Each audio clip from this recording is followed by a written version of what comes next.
Hi നമസ്കാരം friends. ഞാനിപ്പോൾ ഈ സെഷനിൽ വന്നത് ഇന്നത്തെ നമ്മുടെ ഹൈക്കോർട്ടിലെ കേസ് അപ്ഡേറ്റ് നിങ്ങളെന്ന് അറിയിക്കുന്നതിന് വേണ്ടിയാണ്. നിർഭാഗ്യവശാൽ ഇന്ന് വാദങ്ങളൊന്നും ഉണ്ടായില്ല. ഇന്നത്തെ കേസ് ഇനിയിപ്പോൾ 17 ജൂലൈയിലേക്ക് മാറ്റിയിരിക്കുകയാണ്. 17 ജൂലൈ നെക്സ്റ്റ് വെനസ്ഡേയിലേക്ക് മാറ്റിയിരിക്കുകയാണ്. നിങ്ങൾ ആശങ്കയോടുകൂടി കാത്തിരിക്കുകയാണെന്നുള്ളത് അറിയാം. അതേ ഫീലിങ്സ് തന്നെയാണ് എനിക്കിവിടെ ഉള്ളത്.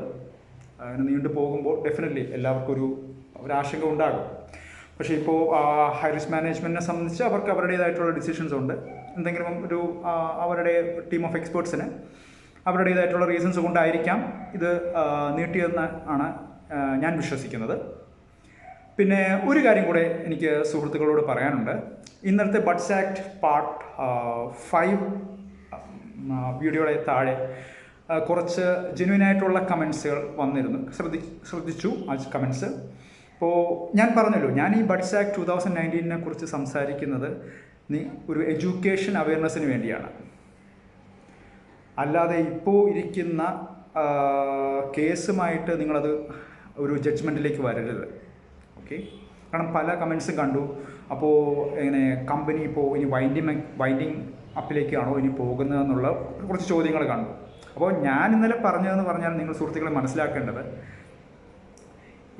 ഇപ്പോൾ സപ്പോസ് അങ്ങനെ ഉണ്ടായാലുള്ള സിറ്റുവേഷൻ ഉണ്ടായാൽ ബഡ്സ് ആക്ടിൽ എന്തൊക്കെയാണ് പറഞ്ഞിട്ടുള്ളതെന്നുള്ള ഒരു അവയർനെസ് തരാനാണ് ഞാൻ ആ വീഡിയോ ചെയ്തത്. അല്ല നിങ്ങളൊരു ജഡ്ജ്മെൻറ്റിലേക്ക് വരരുത്. കാരണം ഇത് ബഹുമാനപ്പെട്ട കോടതിയുടെ ഫ്രണ്ടിൽ ഇരിക്കുന്ന കാര്യമാണ്. അപ്പോൾ കോടതി ഡിസൈഡ് ചെയ്യട്ടെ. അപ്പം ഹോപ്പ് ഫോർ ദ ബെസ്റ്റ്, അതാണ് എനിക്ക് നിങ്ങളോട് പറയാനുള്ളത്. എല്ലാം ശരിയായി വരട്ടെ, ശരിയായി വരണം. കാരണം എനിക്ക് മനസ്സിലാക്കിയെടുത്തോളം ധാരാളം കുടുംബങ്ങൾ ഇപ്പോൾ ഈ ഹയർച്ച് ഓൺലൈൻ ഷോപ്പിൽ നിന്നുള്ള വരുമാനം എക്സ്പെക്റ്റ് ചെയ്ത് കഴിഞ്ഞിരുന്ന ഫാമിലീസാണ്. അപ്പോൾ അതിന് ഒരു നല്ലൊരു ആൻസർ, ഒരു പോസിറ്റീവ് ആൻസർ തന്നെ നമ്മുടെ ബഹുമാനപ്പെട്ട കോടതി തരട്ടെ എന്ന് തന്നെയാണ് പ്രാർത്ഥന.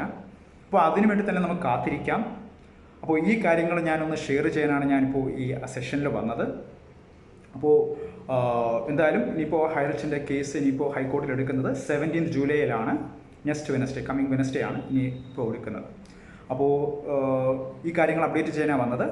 So thank you very much. Have A blessed day.